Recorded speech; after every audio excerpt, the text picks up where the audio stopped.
आज की कहानी है 3 प्रश्न।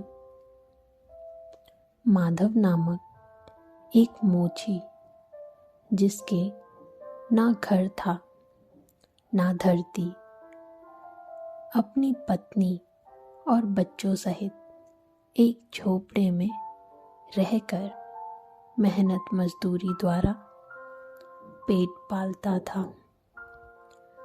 मजदूरी कम थी, अन्न महंगा था, जो कमाता था खा जाता था।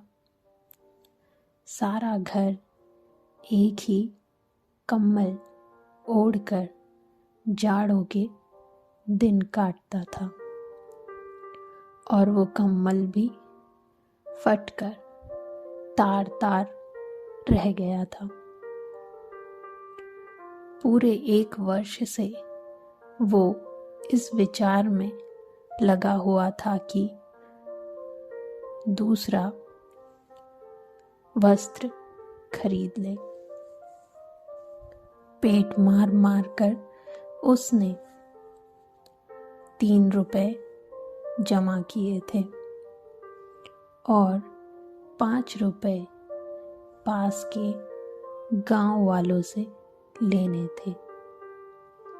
एक दिन उसने ये विचार किया कि गांव वालों से अपने 5 रुपए लेकर उससे एक नया कंबल ले ले।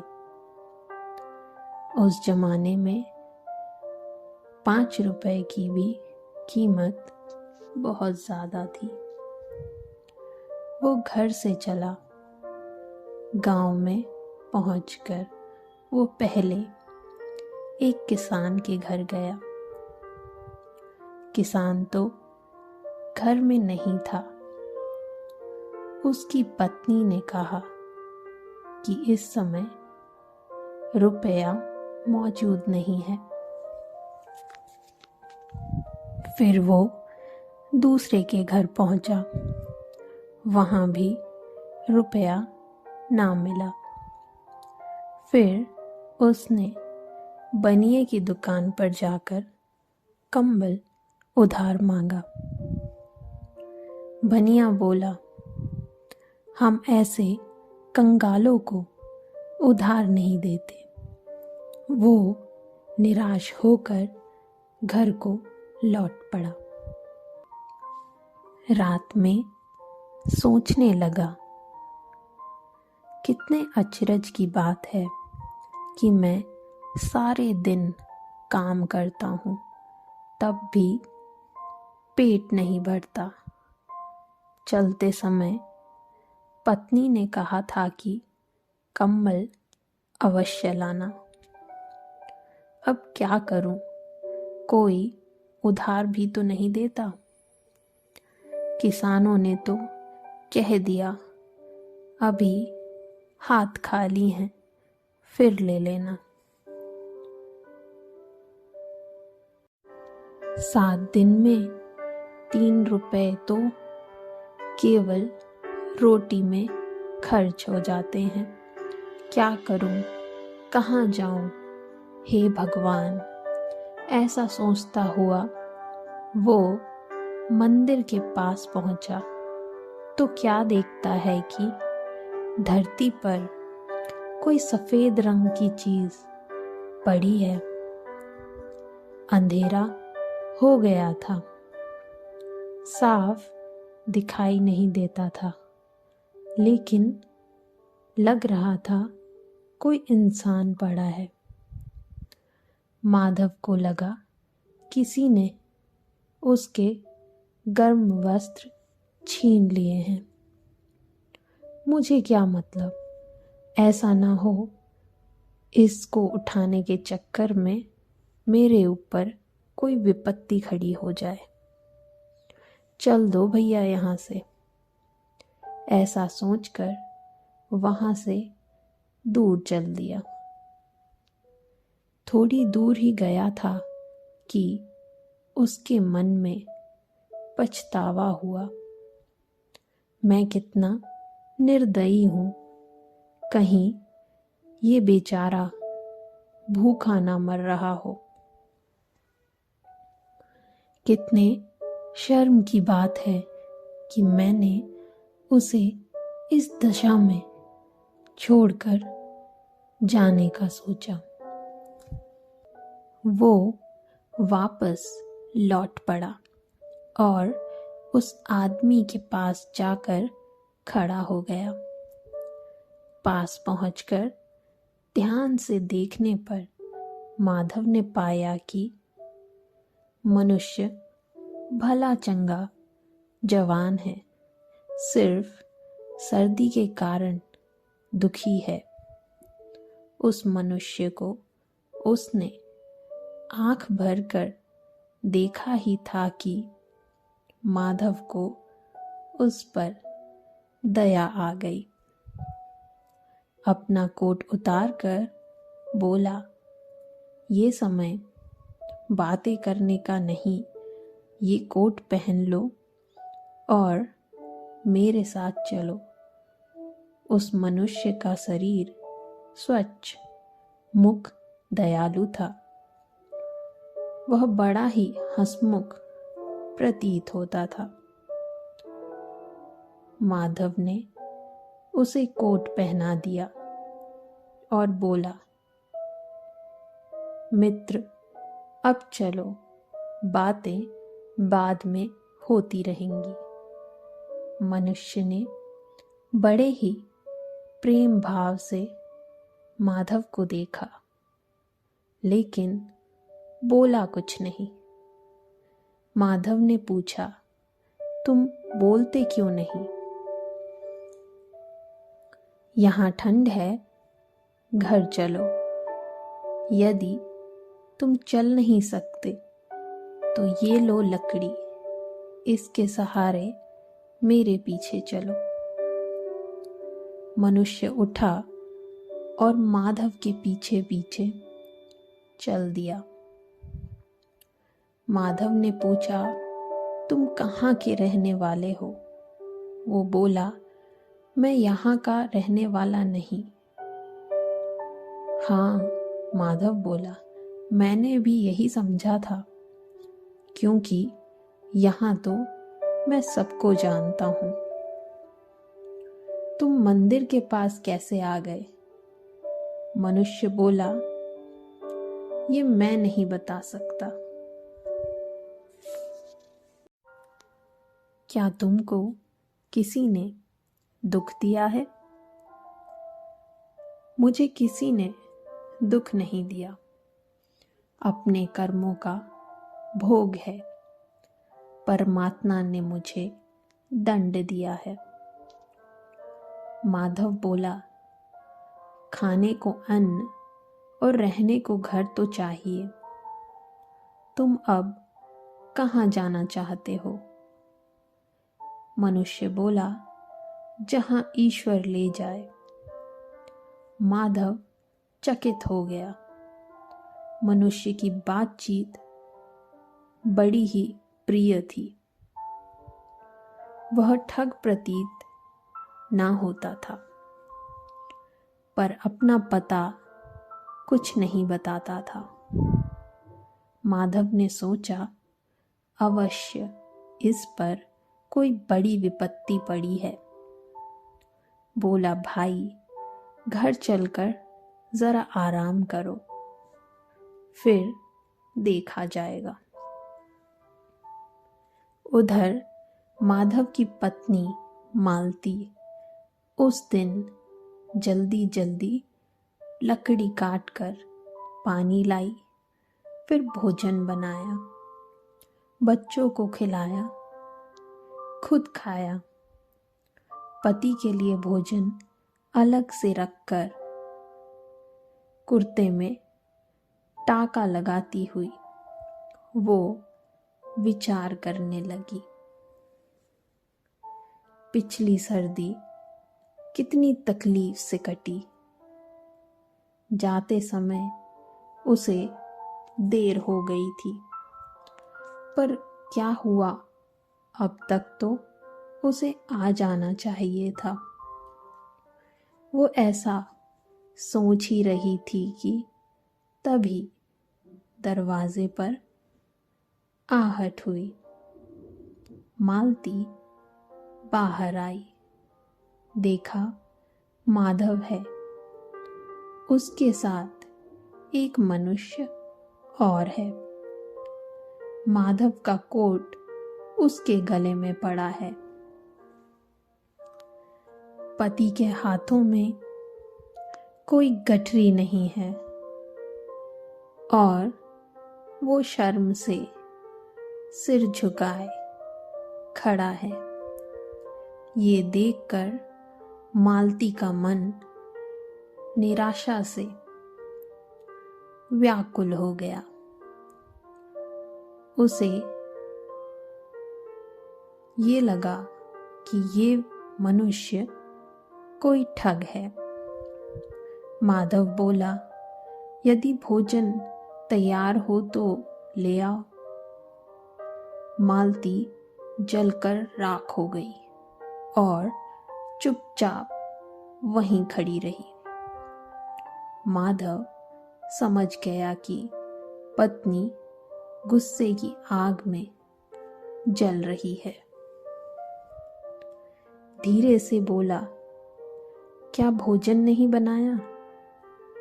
मालती क्रोध से बोली, हाँ बनाया है, परंतु तुम्हारे लिए नहीं। तुम तो वस्त्र लेने गए थे ना? ये क्या किया? अपना कोट भी दूसरे को दे दिया। इस ठग को कहाँ से ले आए हो? माधव बोला, बस मालती बस, बिना सोचे समझे किसी को बुरा कहना उचित नहीं है।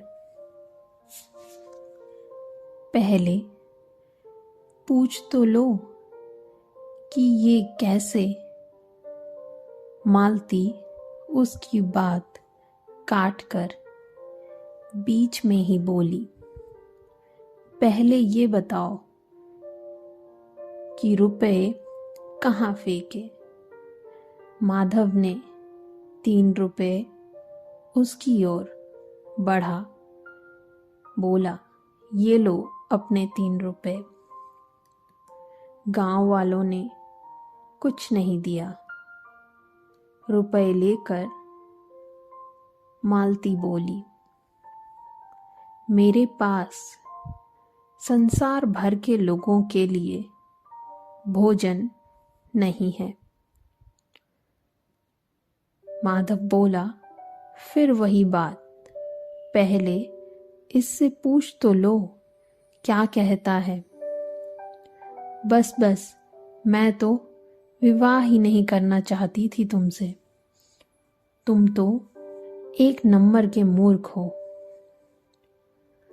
माधव ने बहुत समझाया, पर वो एक न मानी। 10 वर्ष के पुराने झगड़े याद करके लड़ाई करने लगी। यहाँ तक कि क्रोध में आकर माधव की जैकेट फाड़ डाली और घर से बाहर जाने लगी। फिर न जाने क्या सोचकर जाते जाते रुक गई और पति से बोली, अगर ये भला मानस होता तो ये बिना गर्म कपड़ों के ऐसे ठंड में ना घूम रहा होता। मुझे तो ये ठग लगता है। तुम इसे कहाँ मिले? माधव बोला, बस यही तो मैं तुमको बताना चाहता हूँ। ये गांव के बाहर मंदिर के पास ऐसे बैठा था। भला विचार तो कर, ये मौसम ऐसे बाहर बैठने का है क्या? वो तो किस्मत से मैं वहां जा पहुंचा। नहीं तो बेचारा जाने जीता या मरता, हम क्या जानते इस पर क्या विपत्ति पड़ी है। मैं अपना कोट पहनाकर इसे यहाँ ले आया हूँ। मनुष्य नीचे बैठ गया था। ना जाने क्यों उसे ऐसे बैठे देख मालती का दिल तुरंत पिघल गया। झट से उठी और भोजन लाकर उसके सामने रख दिया और बोली, खाइए। मालती की ये दशा देखकर मनुष्य का चेहरा खिल गया और वो जोर से हंस दिया। भोजन कर लेने पर मालती बोली, तुम कहाँ से आए हो? वो बोला, मैं यहाँ का रहने वाला नहीं हूँ।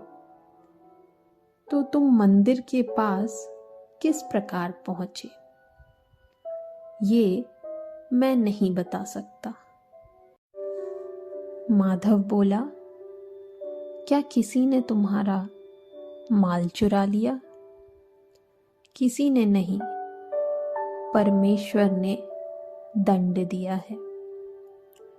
क्या तुम वहां बिना गर्म कपड़ों के बैठे थे? मनुष्य बोला, हाँ, ठंड के मारे ठिठुर रहा था। माधव ने देखकर दया की, कोट पहनाकर यहाँ ले आया। तुमने तरस खाकर मुझे भोजन खिला दिया। भगवान तुम दोनों का भला करे। मालती ने उसे एक कुर्ता और दे दिया। रात को मालती माधव से बोली, अन्न तो खत्म हो गया, कल भोजन कहाँ से करेंगे? शायद पड़ोसन से मांगना पड़े। माधव बोला, क्यों चिंता करती है पगली? जिएंगे तो अन्न भी कहीं ना कहीं से मिल ही जाएगा। मालती कुछ सोचते हुए बोली, ये मनुष्य अच्छा आदमी मालूम होता है, अपना पता क्यों नहीं बताता? पता नहीं, कोई कारण होगा। मालती ठंडी सांस लेकर बोली, हम औरों को देते हैं पर हमको कोई नहीं देता। सुबह हुई, माधव उठ गया। बच्चे अभी भी सोए हुए थे।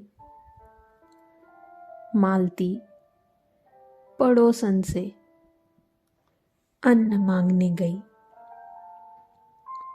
माधव उस मनुष्य से बोला, मित्र, पेट रोटी मांगता है और शरीर वस्त्र, इसलिए काम करना तो जरूरी है। क्या तुम कोई काम करना जानते हो? मनुष्य बोला, मैं कोई काम नहीं जानता। माधव बोला, अभ्यास बड़ी वस्तु है। मनुष्य यदि चाहे तो सब कुछ सीख सकता है।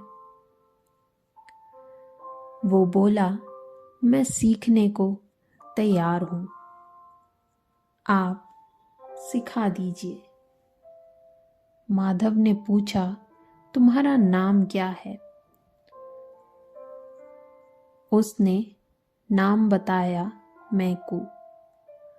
तो ठीक है भाई मैकू, यदि तुम अपना हाल सुनाना नहीं चाहते तो ना सुनाओ, परंतु कुछ काम अवश्य करो।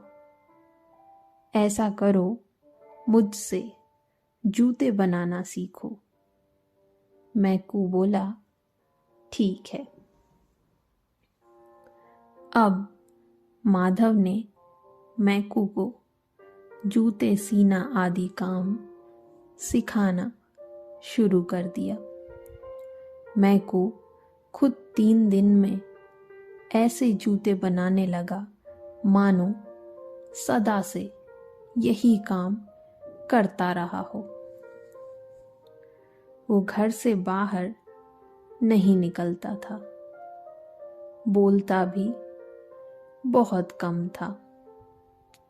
अब तक वो सिर्फ एक बार उस समय हंसा था जब मालती ने उसे भोजन कराया था।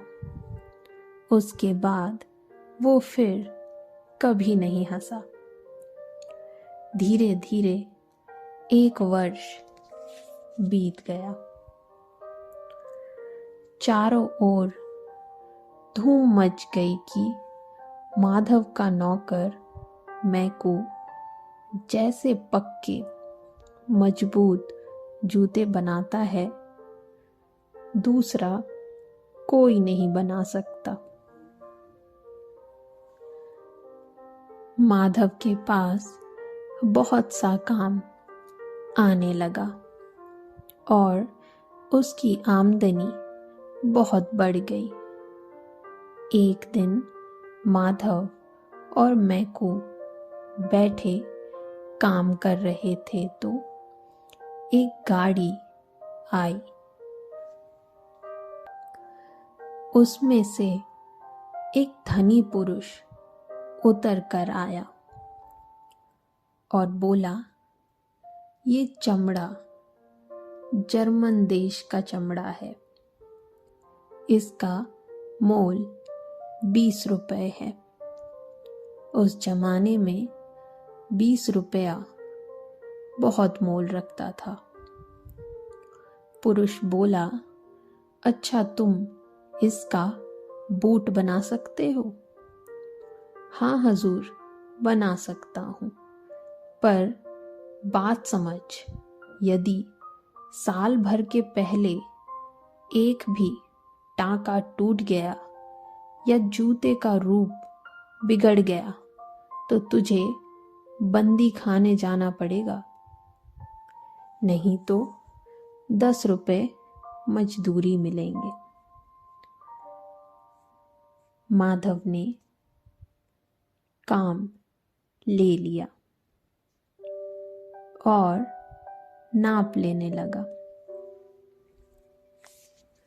पुरुष बोला, देखो नाप ठीक से लेना, बूट छोटा ना पड़ जाए। फिर वह पुरुष मैकू की तरफ देखकर पूछने लगा, ये कौन है? माधव बोला, मेरे यहाँ काम करता है। तो पुरुष उससे बोला, ठीक से बनाना, याद रहे। इतने में मैकू जोर से हंसने लगा। उसे ऐसे हंसता देख पुरुष को क्रोध आ गया और उसे मूर्ख बोलकर माधव से बोला, देखो बूट बहुत जल्दी तैयार करना, देर ना होने पाए। पुरुष के जाने के बाद माधव ने सोचा, काम तो ले लिया है, पर कोई झगड़ा ना खड़ा हो जाए। चमड़ा बहुत कीमती है और ये आदमी बड़ा ही गुस्से वाला, भूल नहीं होनी चाहिए। फिर मैकू से बोलता है, तुम्हारा हाथ अब साफ हो गया है, बूट काट तुम दो, सी मैं दूंगा। मैकू बूट काटने लगा। मैकू ने चमड़ा काटकर दोपहर तक उसकी स्लीपर तैयार कर लिए। माधव जब भोजन करके उठा तो देखा बूट की जगह स्लीपर बने रखे हैं। वो घबरा गया। पुरुष ने तो बूट बनाने को कहा था, इसने स्लीपर बना दिए। बोला, मैकू ये क्या कर दिया? उसने तो बूट बनाने को कहा था। ये बातें हो ही रही थी कि दरवाजे पर एक आदमी ने आकर आवाज लगाई। मालती ने दरवाजा खोला। ये वही धनी आदमी का नौकर था जो उसके साथ यहाँ आया था। उसने आते ही कहा, तुमने बूट बना तो नहीं दिए? माधव बोला, हाँ हाँ बना रहा हूँ। नौकर बोला, मेरे स्वामी का देहांत हो गया, अब बूट बनाकर कोई मतलब नहीं। नौकर बोला, घर तक भी नहीं पहुंच पाए, गाड़ी में ही प्राण त्याग दिए। नौकर बोलता है कि अब उस चमड़े का स्लीपर बना दो। माधव की प्रसन्नता का ठिकाना ना रहा। फिर माधव ने उस नौकर को स्लीपर दे दिए और वो वहां से चला गया। धीरे धीरे मैकू को माधव के साथ रहते रहते 6 वर्ष बीत गए।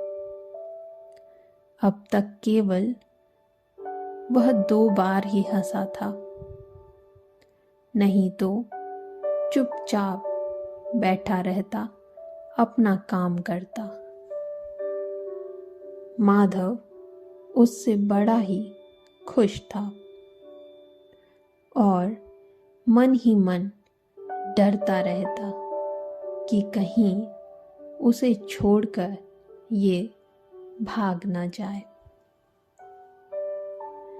इस डर से माधव ने उसके बाद उससे कोई पता वता कुछ नहीं पूछा था। एक दिन एक स्त्री 2 लड़कियों को साथ लेकर माधव के घर आई। 2 लड़कियां जुड़वा थी। स्त्री इन लड़कियों के जूते बनवाने आई थी। माधव नाप लेने लगा। मैकू लड़कियों को इस तरह ताक रहा था मानो पहले कहीं देखा हो। मालती से बातों बातों में पता चला ये स्त्री इनकी माता नहीं है, उसने बस उन्हें पाला है। बोली, मेरा अपना भी बालक था, परंतु उसे परमात्मा ने अपने पास बुला लिया।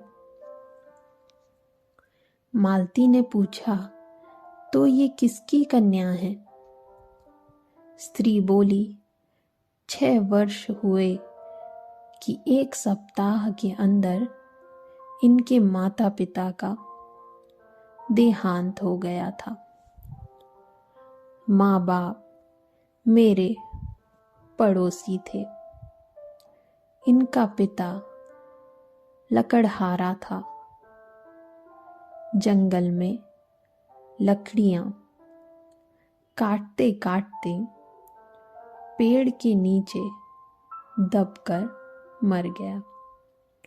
जन्म होते ही माता भी चल बसी। उनके माता पिता बहुत गरीब थे। उनके पास फूटी कौड़ी नहीं थी। फिर मुझे इन पर दया आई और मैंने इन्हें पाल लिया।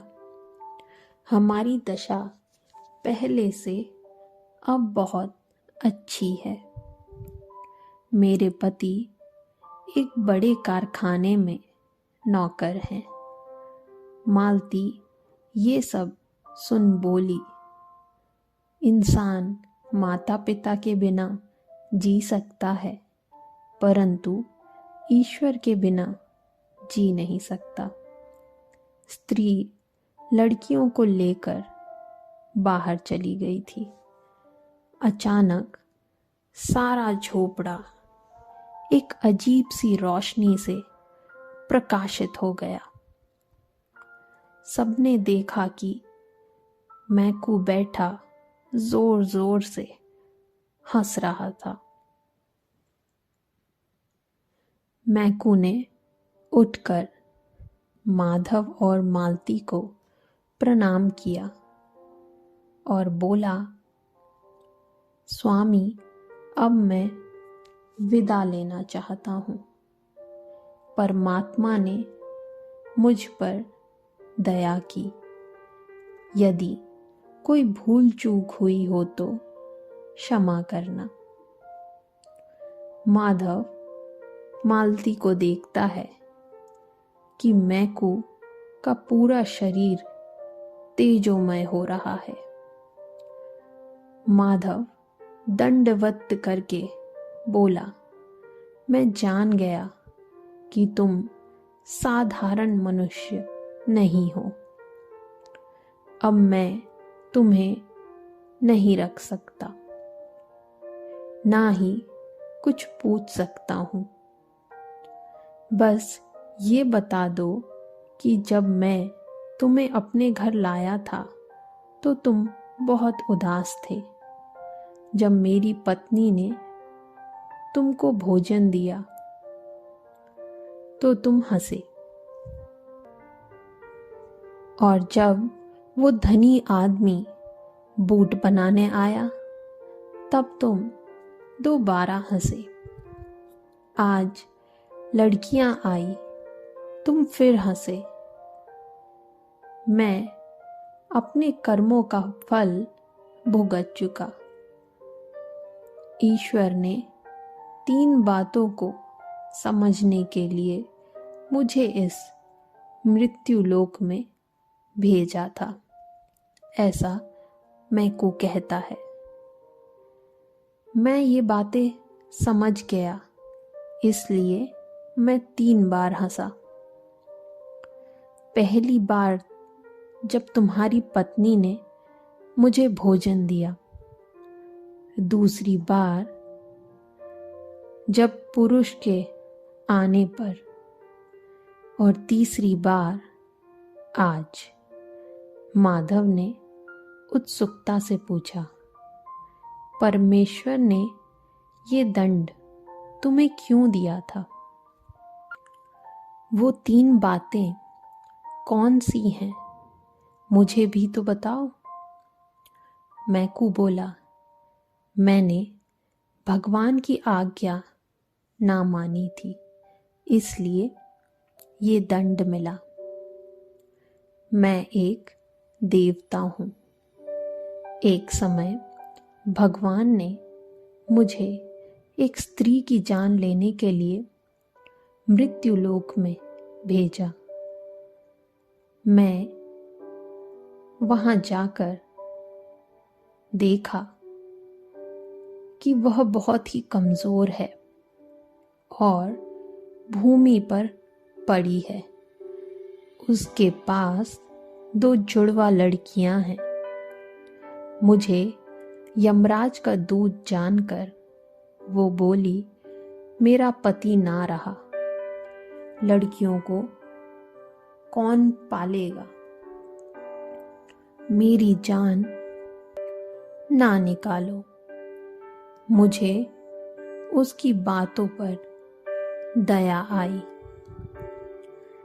यमराज के पास लौटकर मैंने निवेदन किया कि महाराज, मुझे लड़कियों को पालने वाला कोई ना दिखा, इसलिए मैंने उसकी जान नहीं निकाली।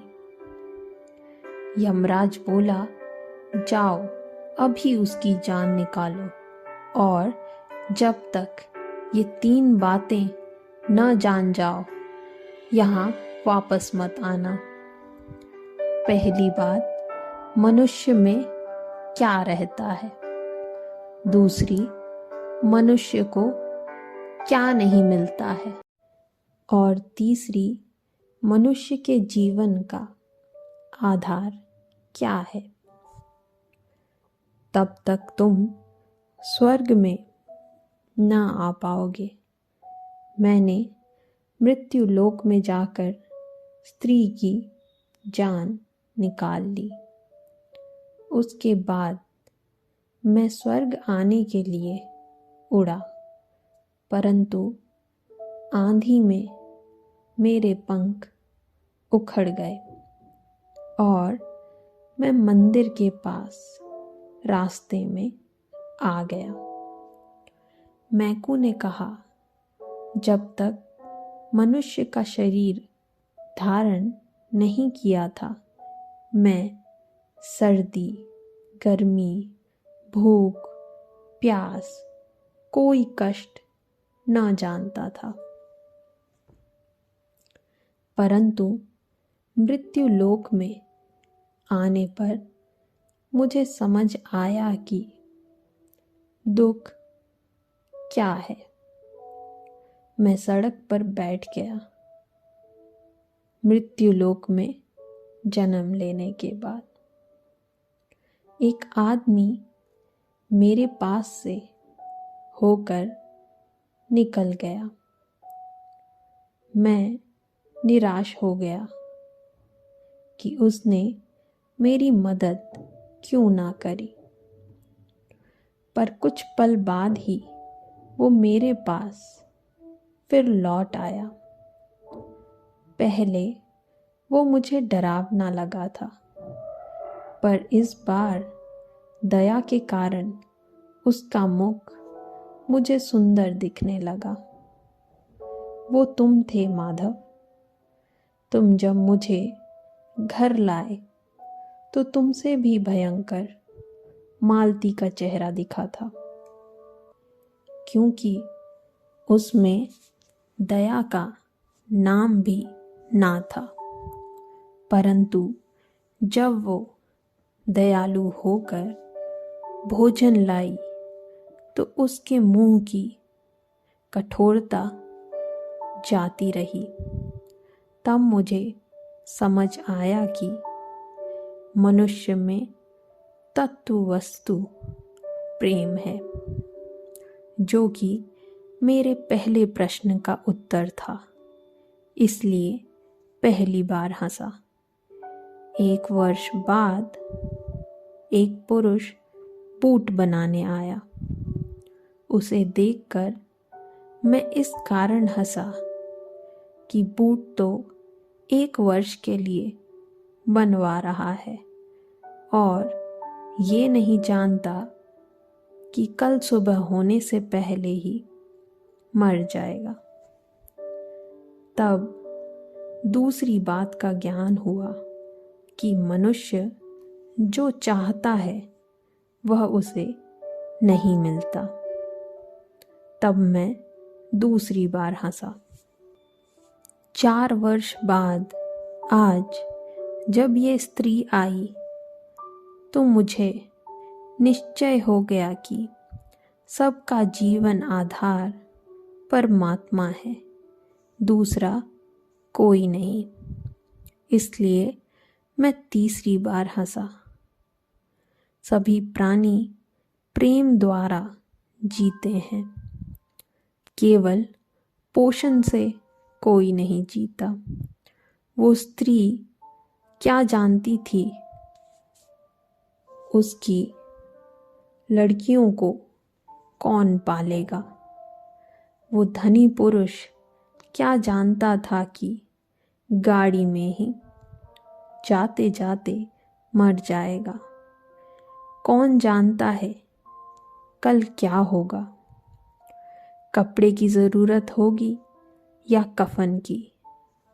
मनुष्य शरीर में केवल इस कारण बचा है कि तुमने और तुम्हारी पत्नी ने मुझसे प्रेम किया। अनाथ लड़कियां इस कारण बची कि उस स्त्री ने उनको पाला। मतलब ये कि प्राणी केवल अपने जतन से नहीं जी सकता, प्रेम ही उन्हें जिलाता है। इसलिए परमात्मा तुम्हें ये नहीं बताता कि जीवन के लिए तुम्हें क्या चाहिए, बल्कि ये बतलाता है कि हम सबके लिए क्या चाहिए। प्राणी मात्र प्रेम से रहे। मुझे एहसास हो गया है प्राणों का आधार सिर्फ प्रेम है। प्रेम करने वाले मनुष्य में परमेश्वर रहता है। प्रेम और परमेश्वर में कोई फर्क नहीं। देवता ये सब कह के स्वर्ग लोक वापस चले गए।